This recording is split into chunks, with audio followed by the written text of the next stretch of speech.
I met Vikram for the first time in 1995 at Punjab University, Chandigarh, when we both had joined MA English there.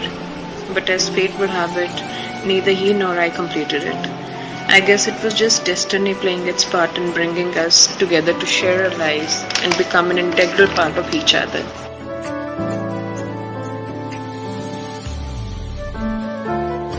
I can still vividly recall the air of excitement in his voice when he had called up to tell me that he had got selected for the IMA.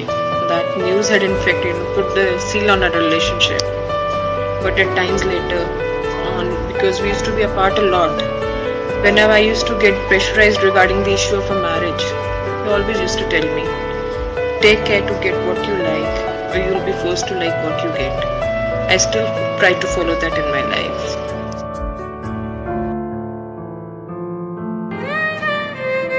It was a kind of a ritual with us to visit Mansa Devi Temple and Gurdwara Sri Nada Sahib. On one such visit to the Gurdwara, while doing a parikrama of the Nishan Sahib, he was walking behind me. On completing the parikrama, he suddenly said, "Congratulations, Mrs. Batra." I swirled around to see him holding one end of my dupatta. He gave me a very beautiful smile and said, "Didn't you realize this is the fourth time that we are doing this parikrama?" Needless to say, it left me totally speechless. So that was the level of dedication and commitment he had towards our relationship. He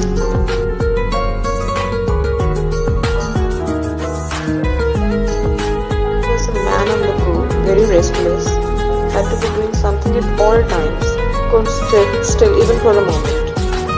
While waiting for an order in a restaurant, he would start tapping the bike keys on the table. On being stopped from doing that, he would start tapping his fingers on the table.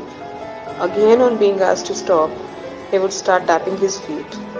And finally, on being given a stern look, he would start drinking water. And drink water as if he had been thirsty for ages. So now when I recall all this, I can feel what he must be going through during the Kargil war, what his state of mind must have been. He must be feeling restless inside, raring to go. On one of his visits from Sopore, I raised the issue of marriage as I was feeling a bit insecure. So without saying anything, he took out the blade from his wallet, put a cut in his thumb and filled my mouth with his blood. So that is the most cherished moment of my life till date. Though later on I used to tease him that he is pura filmy. How do I describe a lifetime of memories, though made only in 4 years of association? I could go on and the memories would still keep coming. Not a single day in this past 17 years I've felt alone or detached from you in any sense. It seems as if you are away on a posting. I feel so proud when people talk about your accomplishments. But along with that, there's some regret too in some corner of my heart. You should have been here sharing, listening to the stories of your brave deeds, of how you're an inspiration for the youth of today. I know in my heart we are going to meet one day. It is just a matter of time.